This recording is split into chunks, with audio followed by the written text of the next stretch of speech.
On the evening of May the 3rd, 2007, a 3-year-old British girl named Madeleine McCann vanished from her family's holiday apartment in the seaside resort of Praia da Luz in Portugal's Algarve region.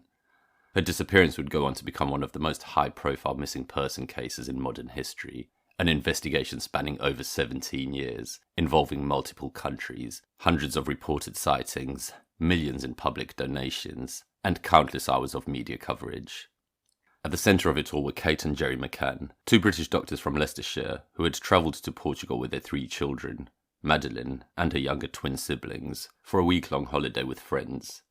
What began as an ordinary family trip quickly descended into a nightmare that would dominate international headlines and ignite an enduring global mystery. Despite the massive scale of the search operation, no confirmed trace of Madeleine has ever been found. The case has been marked by a number of missteps, false leads, shifting theories, and one key constant: the haunting absence of answers. This episode of the Silent Casebook will delve deeply into the events of that night and the years that followed, examining the timeline, the investigation, the key players, and the lingering questions. Every detail presented here is grounded in official records, verifiable facts, and publicly available documentation. No speculation, no fiction, only the truth as we can know it. Because behind the media storm, the online debates, and the international headlines is the story of a little girl who vanished without a trace, and the parents who have never stopped looking for her. Before the events that would alter their lives forever, Gerry and Kate McCann were known in their community simply as a hard-working couple, medical professionals, parents, and members of a close-knit family in the English Midlands. Gerry McCann was born Gerald Patrick McCann on the 5th of June 1968 in Glasgow, Scotland. Raised in a working-class Catholic family, he pursued his education with determination, earning a BSc in Psychology and Sports Science from the University of Glasgow in 1989, and then qualifying in medicine in 1992. He specialised in cardiology, eventually becoming a consultant cardiologist at Glenfield Hospital in Leicester. By all accounts, Gerry was seen as ambitious and accomplished, with a calm and rational demeanour, traits that would later be placed under intense scrutiny. Kate McCann was born on March 5, 1968 in Huyton, near Liverpool. She too came from a Catholic background, the youngest of 5 children. Driven by a lifelong desire to help others, she qualified in medicine at the University of Dundee in 1992, the same year as Gerry. After initially working in a general practice and obstetrics, Kate eventually trained as an anaesthetist before transitioning to a part-time role as a general practitioner, which allowed her more time to focus on her young children. The couple met in Glasgow in 1993 while they were both working in medicine. They married 5 years later, in 1998. Their journey to parenthood was not an easy one. After struggling with infertility, the McCanns conceived their first child, Madeleine Beth McCann, via in vitro fertilization. She was born on May 12, 2003, and according to friends and family, the joy of her arrival was immense. 2 years later, they welcomed twins, Sean and Emily, also conceived through IVF. By 2007, the McCanns were settled in Rothley, Leicestershire, living a comfortable, middle-class life centred on their work, their faith, and their family. They were well liked in the community, described as devoted parents who led a quiet, respectable life. It was that stability that made the events of May the 3rd all the more shocking, the sudden collapse of what appeared to be an ideal family holiday. From this ordinary background, they were thrust into extraordinary circumstances, interrogated by police, vilified by some in the media, and followed relentlessly by cameras and journalists. But before all that, they were simply Gerry and Kate. Doctors, husband and wife, and above all, parents. In late April 2007, the McCann family departed the UK for a well-earned holiday in the Algarve, Portugal's southern coastal region known for its warm climate, white sand beaches, and relaxed atmosphere. They stayed in the quiet resort town of Praia da Luz, a location popular among British tourists for its family-friendly appeal and relative safety. The McCanns travelled with a group of 7 friends and their children, a collective often referred to in the media as the Tapas 7. The group included David and Fiona Payne, both medical professionals, with their 2 children. Fiona's mother, Diane Webster, also joined them. Jane Tanner and Russell O'Brien with their 2 children. and there was Matthew and Rachel Oldfield with their young child. In total, there were 9 adults and 8 children in the group. They stayed in a block of apartments within the Ocean Club Resort, operated by the Mark Warner Holiday Company. The McCann's apartment was 5A, located on the ground floor of a small, whitewashed building, just a short walk from the resort's pool, tennis courts, and tapas restaurant. The Ocean Club operated a childcare service, but the McCanns and some other parents in the group chose not to use the night creche. Instead, they developed a routine. Each evening, after putting their children to bed at around 7:30 to 8 p.m., the adults would dine at the tapas restaurant, approximately 50 meters from the apartments. They took turns checking on their sleeping children every 20 to 30 minutes. This informal checking system would later become one of the most heavily scrutinized elements of this case. By all accounts, the holiday was uneventful in its early days. The children attended a kids' club during the day, while the adults relaxed at the pool or played tennis. Madeleine was reportedly in good spirits, a bright, active little girl with striking blue eyes and blonde hair, known for her distinctive right eye, which had a coloboma, a rare condition that left her left pupil shaped like a keyhole. Kate later recalled that it was one of the happiest family holidays they'd ever had, until the night of Thursday, May the 3rd, when everything changed. That night would trigger one of the largest missing persons investigations in modern history. But up until then, Praia da Luz had been a backdrop of sun, calm, and routine. A safe place, a family retreat. Until it wasn't. Thursday, May the 3rd, 2007 began like any other day of the McCann's holiday. The morning was sunny. Madeleine attended the children's club with her younger siblings, and the family spent time by the pool. Photos taken that day, including the now famous image of Madeleine smiling in a pink sun hat by the pool with her father and siblings, shows nothing unusual. That evening, at around 6 p.m, the McCanns brought the children back to their apartment, 5A, to begin their usual evening routine. They bathed them, dressed them in pajamas, and settled them into bed. Madeleine was placed in a single bed by the window, while the twins were in travel cots positioned between Madeleine's bed and the wall. By approximately 8:30 p.m, Jerry and Kate left the apartment to join their friends at the tapas restaurant. The group had arranged a block dinner reservation for the entire week and requested the same table each night, located within partial view of the apartment block, but with limited visibility of the doors and windows of apartment 5A. The group began their system of checks. At 8:55 p.m, Jerry McCann left the restaurant to check on the children. He entered through the back patio door, which had been left unlocked, and saw all 3 children asleep. He later noted that the bedroom door was slightly more open than they'd left it. He closed it partially before returning to dinner. On his way back, at around 9:05 p.m, Jerry encountered fellow guest Jeremy Wilkins, who was out with his infant son. They chatted briefly outside the apartment. During this time, Jane Tanner, one of the group, passed them on her way to check on her own children. Sometime between 9:15 and 9:20 p.m, Jane Tanner would later tell the police as she walked past the McCann's apartment, she saw a man carrying a small child in pajamas walking away from the building. At the time, she didn't think much of it, but this sighting would become one of the most pivotal and debated elements of this case. Just after 9:30 p.m, Matthew Oldfield went to check on the McCann children and those of another family. He did not enter the room fully. He listened from outside, later claiming he heard no noises and assumed all was well. At around 10 p.m, Kate McCann went to check on the children. Upon entering through the back, she immediately noticed that the bedroom door was wide opened. When she approached, she discovered that Madeleine's bed was empty. Kate searched the apartment in panic, checking under beds, in closets, the bathroom, but there was no sign of her daughter. She ran back to the restaurant and raised the alarm. They've taken her. What followed was confusion, then chaos. Jerry and friends sprinted to the apartment. Resort staff were notified. A physical search began immediately around the complex. Within an hour, local police, the GNR, known as the Guardia Nacional Republicana, were on the scene. But there was no evidence of forced entry. The apartment showed no signs of a struggle. The only anomaly, the shutter and window of Madeleine's bedroom, which Jerry and Kate believed had been forced opened, though this was later disputed by Portuguese police, who found no physical evidence of tampering. Despite the urgency, crucial procedures were not followed. The scene was not properly sealed. Up to 20 people entered the apartment that night, potentially contaminating key evidence. No roadblocks were set up until the following morning, and the boarders were not alerted until hours later. By dawn, it was clear. Madeleine Beth McCann, just 9 days shy of her 4th birthday, had vanished without a trace. And the search for her and the truth had only just begun.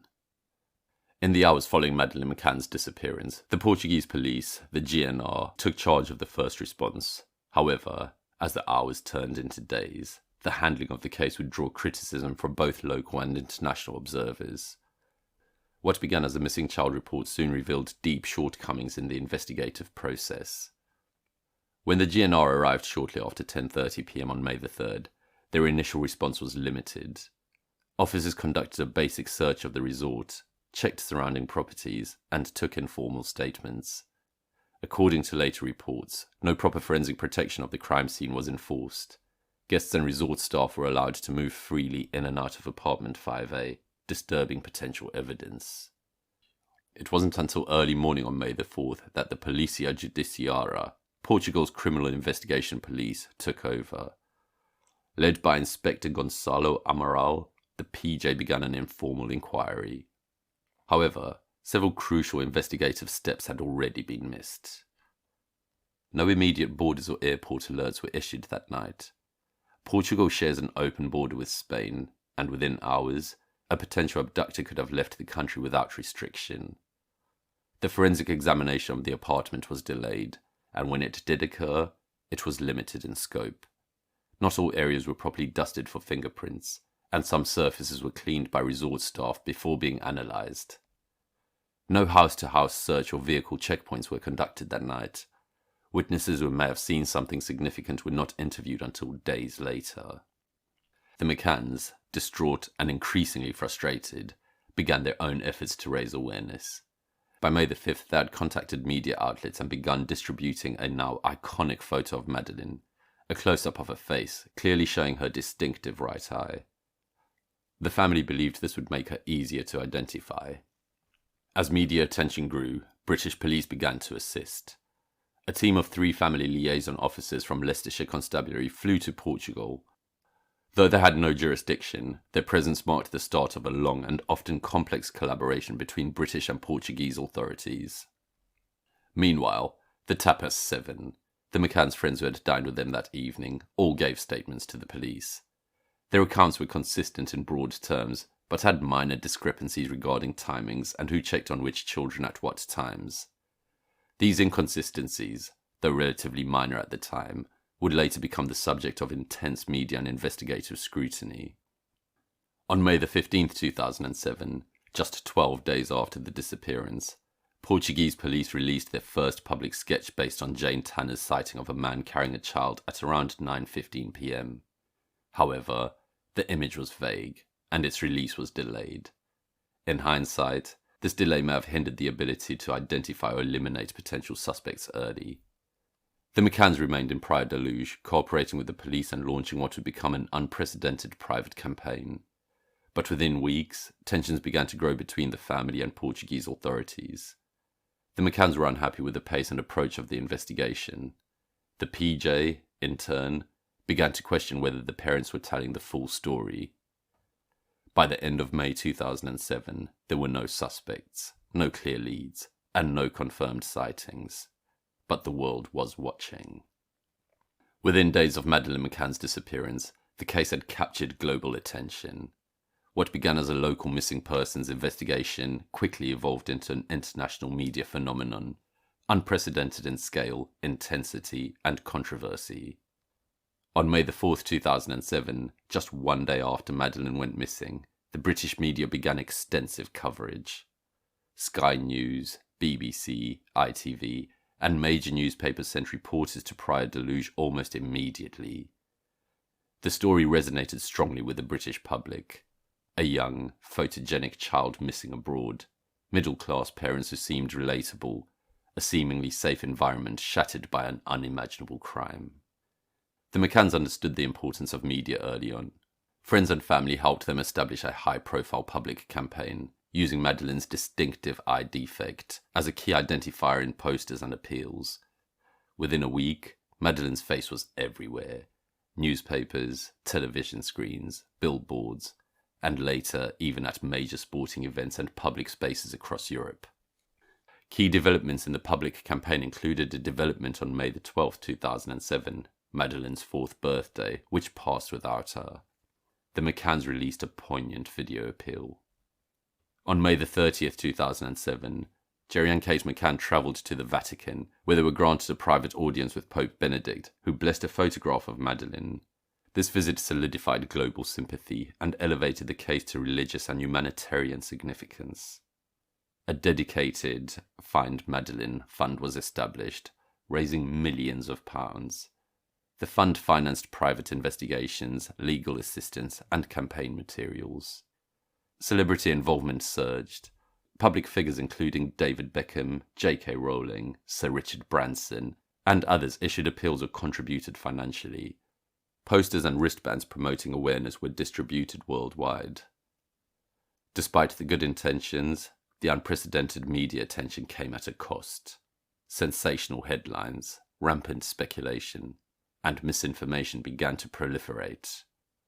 Some reports suggested sightings of Madeleine in Morocco, Spain, and even farther afield, none of which could be verified. Rumours circulated about the McCanns' parenting choices, particularly the decision to leave the children unattended, fueling polarised public opinion. Journalists, desperate for new angles, sometimes reported unverified claims, leading to confusion and damage to reputations. In the UK, the Daily Express, Daily Star, and other tabloids published a series of articles implying that Gerry and Kate McCann were somehow complicit in their daughter's disappearance. These insinuations intensified after Portuguese police began treating the McCanns themselves as persons of interest. By mid-2007, coverage had reached fever pitch. Sky News offered near-constant updates. British newspapers ran daily front pages on the case for months. The story extended far beyond missing person coverage. It became a public obsession. The Portuguese media also played a role, often publishing leaks from inside the investigation. Differences in media culture led to stark contrasts. While British coverage was initially sympathetic to the McCanns, Portuguese outlets were often more critical, especially as suspicions around the parents grew. The consequences of the media frenzy were profound. Public sympathy occasionally turned into suspicion and hostility, and innocent witnesses were harassed or misrepresented. Investigative errors were arguably hampered by leaks and public pressure. In later years, the McCanns successfully sued several newspapers for libel.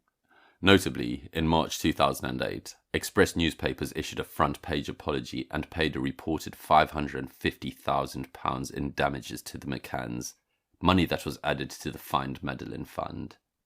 The media coverage had made Madeleine's disappearance one of the most famous cases of its kind, but it had also created a circus that complicated the search for the truth.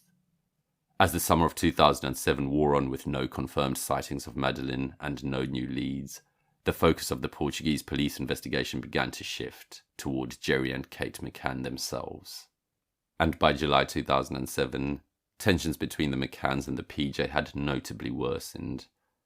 Inspector Gonçalo Amaral, who led the case, became increasingly convinced that Madeleine had died inside the apartment and that her parents were involved in covering up the incident. This theory, though never substantiated by definitive evidence, would soon drive the next phase of the investigation. Some notable key events occurred on August 6, 2007.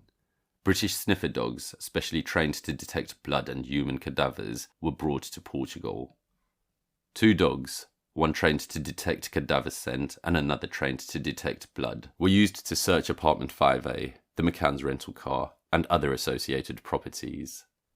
The cadaver dog alerted in several places, notably behind the sofa in apartment 5A, in the trunk of a Renault Scenic that the McCanns had rented 24 days after Madeleine's disappearance. The blood detection dog also gave positive indications in the same areas. In August to September 2007, based on the dog's findings, traces of DNA were collected and sent to the UK for analysis at the Forensic Science Services in Birmingham. However, the results were inconclusive. The samples were too degraded to provide clear answers, and the report stated that the DNA could not be definitively matched to Madeleine. Then on September the 7th, 2007, after hours of questioning, Jerry and Kate McCann were officially declared arguidos, which is also known as formal suspects under Portuguese law. This change in status gave the police broader investigative powers, such as the ability to compel certain types of questioning. During her interrogation, Kate was reportedly asked 48 questions, but, on advice of a lawyer, she refused to answer most of them, except to confirm that she was not involved in her daughter's disappearance. The McCanns consistently and vigorously denied any involvement. They maintained that Madeleine had been abducted, and that any forensic evidence must have been the result of innocent contamination, not foul play.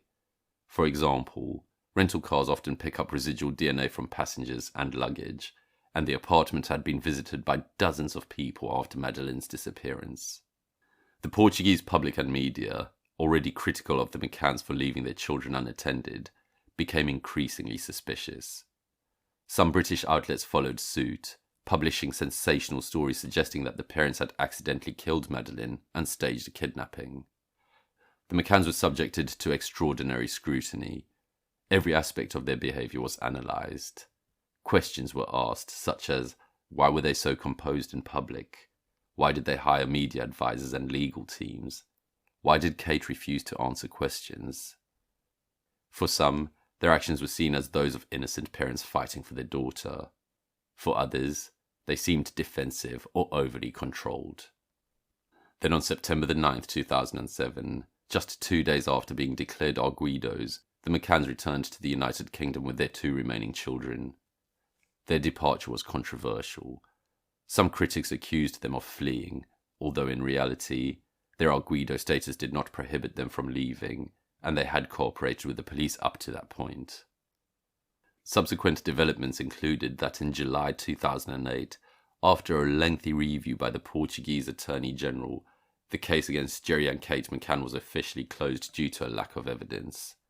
Their arguido status was lifted. The final report concluded that there was no evidence that the McCanns were involved in Madeleine's disappearance. Despite the lifting of their suspect status, suspicions in public disclosure lingered for years. The shadow of being named as suspects, however unjustified, had permanently altered public perception. Jerry and Kate McCann would spend the following years not only searching for their daughter, but also defending themselves against accusations, some reasonable, many wild and unfounded, all while trying to maintain some semblance of normality for their surviving children. Following their return to the United Kingdom in September 2007 and the lifting of their arguido status in 2008, Jerry and Kate McCann decided to launch their own private investigations into Madeleine's disappearance. They were convinced that the crucial leads had been missed by Portuguese authorities and that the investigation had been prematurely wound down. Initially, the McCanns used funds from the Find Madeleine Fund to hire private security and investigation firms. In late 2007, they hired Control Risks, a British security company with expertise in abductions, to assist discreetly. Shortly thereafter, they employed Metodo 3, a Spanish detective agency based in Barcelona, under a 6-month contract. Metodo 3 publicly made bold claims, such as promises that they would find Madeleine within months, but their investigation produced no significant breakthroughs. Later reviews questioned their professionalism. In 2009, they hired Oakley International, a US-based firm run by former CIA agent Kevin Halligan. However, Halligan was later exposed as a fraud who misused funds and produced no viable results. These setbacks highlighted the difficulties and dangers the McCanns faced in managing independent investigations. Recognizing the limitations of private investigators, the McCanns continued lobbying British authorities to formally reopen the case. In May 2011, under mounting public and political pressure, including an open letter from the McCanns published in The Sun and personal invitation from the then Prime Minister David Cameron, Scotland Yard announced Operation Grange, a full-scale review of the case. Operation Grange began as a review, but soon transitioned into an active investigation. Operation Grange was led by Detective Chief Inspector Andy Redwood. Over 30,000 documents from Portuguese police, British police, private investigators, and various agencies were reviewed. Inconsistencies were identified, missed opportunities, and previously overlooked leads. Operation Grange worked in cooperation with the PJ and Europol. One of the early major steps was the reconstruction of events from the night Madeleine disappeared, based on cross-referencing multiple witness accounts. In October 2013, Scotland Yard released 2 new EFIT images based on previously unexamined witness testimony. These were of a man seen carrying a child around the time Madeleine was believed to have been taken. Separate from the original Tanner sighting, which detectives by then believed was a false lead involving an innocent British tourist carrying his own child. New appeals were broadcast via the BBC's Crime Watch programme in the UK, Germany, and the Netherlands, leading to an influx of tips. Operation Grange identified 38 persons of interest in 2013.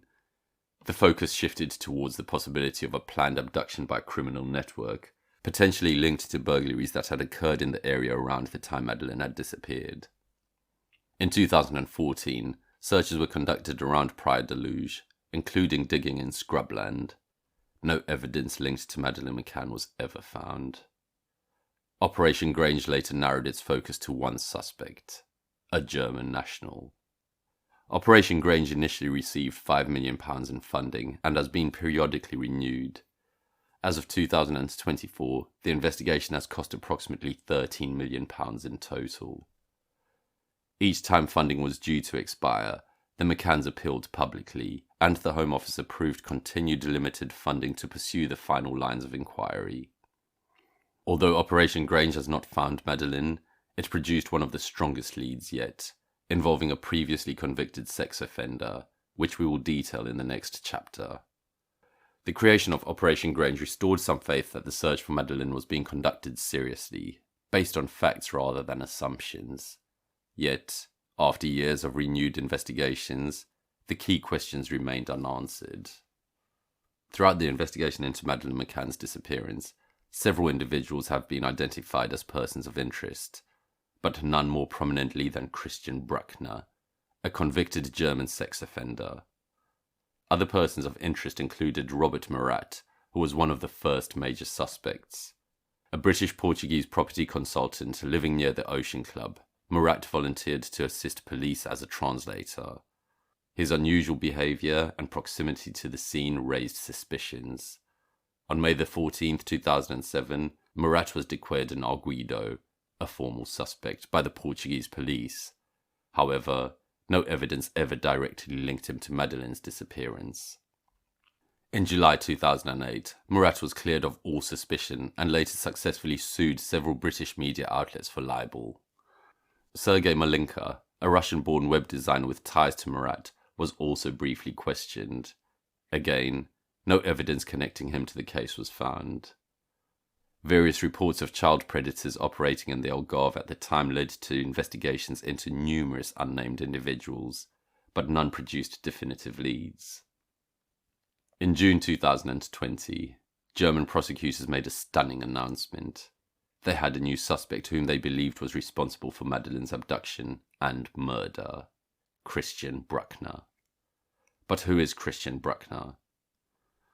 Bruckner was born in Germany in 1976. He had a long criminal record, including convictions for essay of children, theft, drug trafficking, and burglary.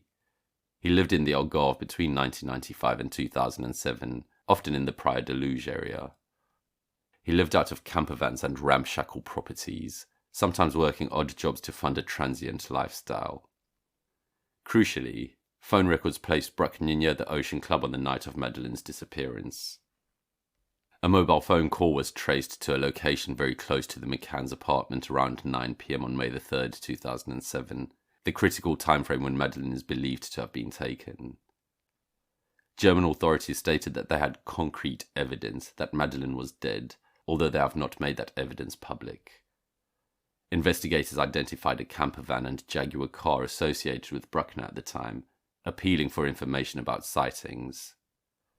It later emerged that Bruckner had been convicted in 2019 and 2005 of the R-word of a 72-year-old woman in Praia da Luz, just yards from where Madeleine had disappeared.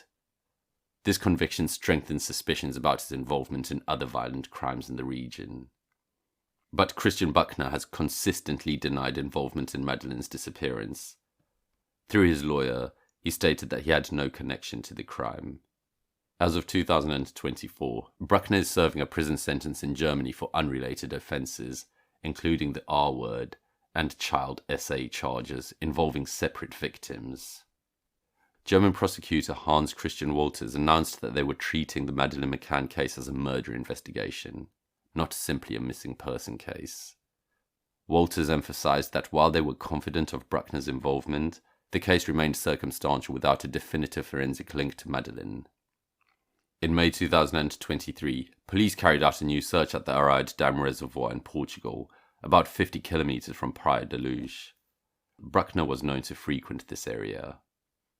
Search efforts included ground digging, use of sniffer dogs, and lake dredging. However, no confirmed evidence relating to Madeleine was ever found.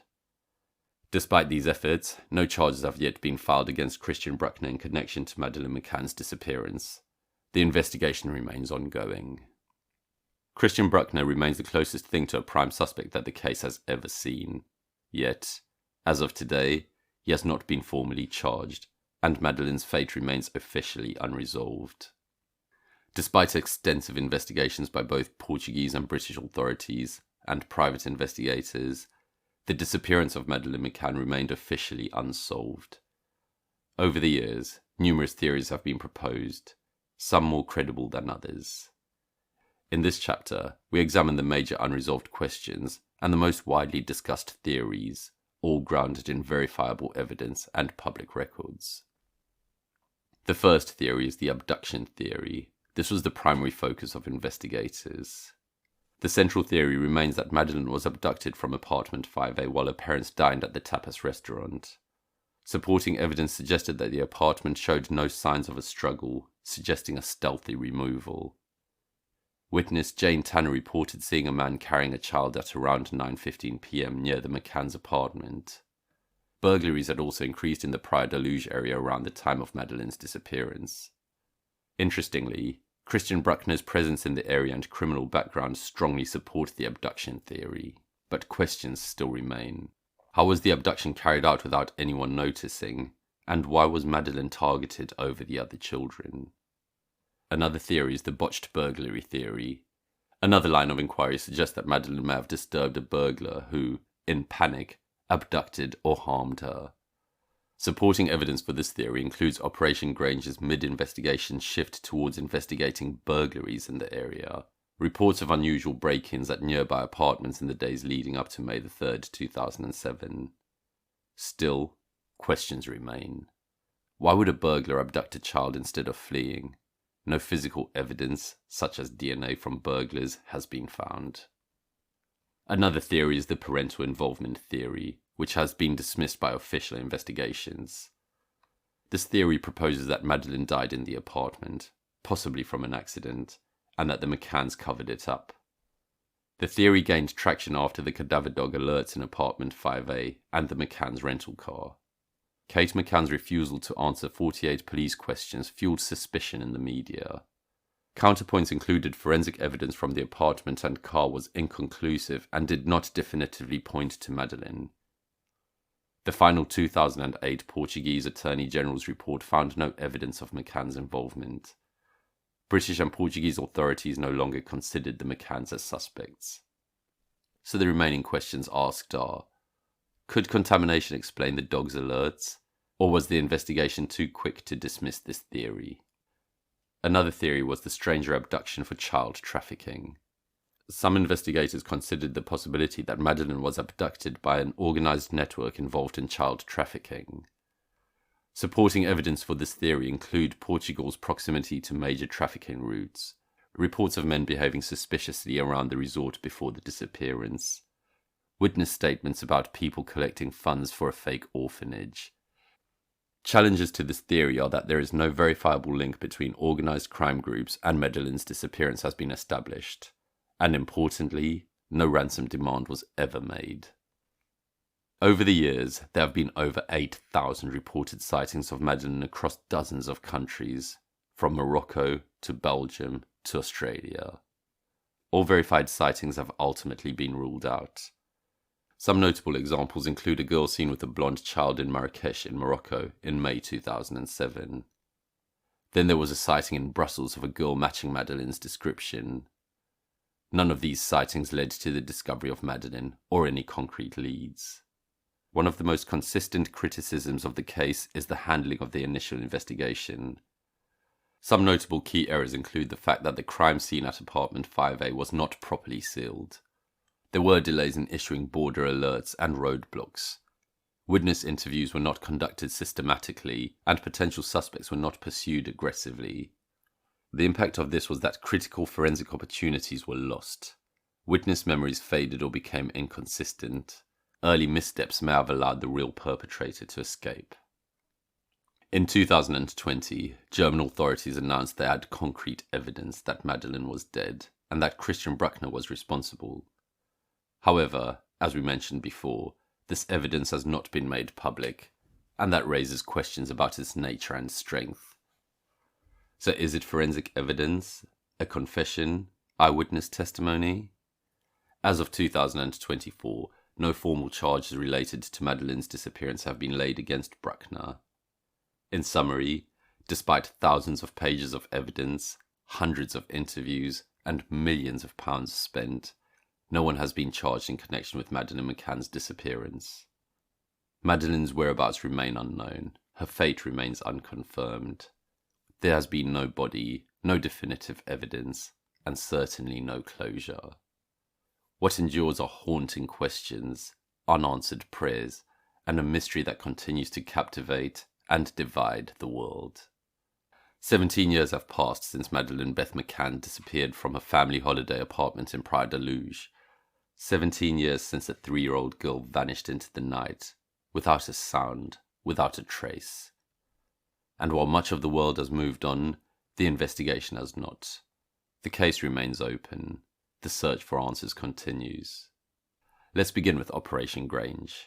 The investigation launched by the UK's Metropolitan Police in 2011 following an appeal from Madeleine's parents and a direct request to the Prime Minister. It has since evolved into one of the most extensive and costly missing person investigations in British history. Now in 2025, Operation Grange is still active, but scaled down. According to the most recent Home Office statement, investigators are pursuing one remaining line of inquiry. The operation was granted £110,000 in funding for 2024 to 2025, a fraction of its earlier budget, indicating that unless a breakthrough comes soon, its conclusion may be near. That single line of inquiry continues to centre around Christian Bruckner, a convicted sex offender currently imprisoned in Germany. As we mentioned, Bruckner lived in the Algarve region between 1995 and 2007. He had no fixed address, often sleeping in a camper van and working odd jobs. He was known to police in both Portugal and Germany for a variety of offences, including child essay and burglary. In June 2020, German prosecutors publicly identified him as the prime suspect in Madeleine McCann's disappearance.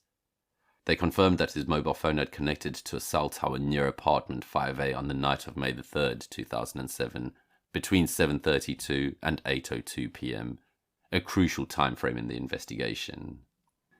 German prosecutor Hans Christian Walters has gone on record multiple times to state that his office believes Madeleine is dead, and that they are confident Bruckner is responsible. But they have yet to prove it. Over 3 days, police deployed drones, search dogs, divers, and excavation teams.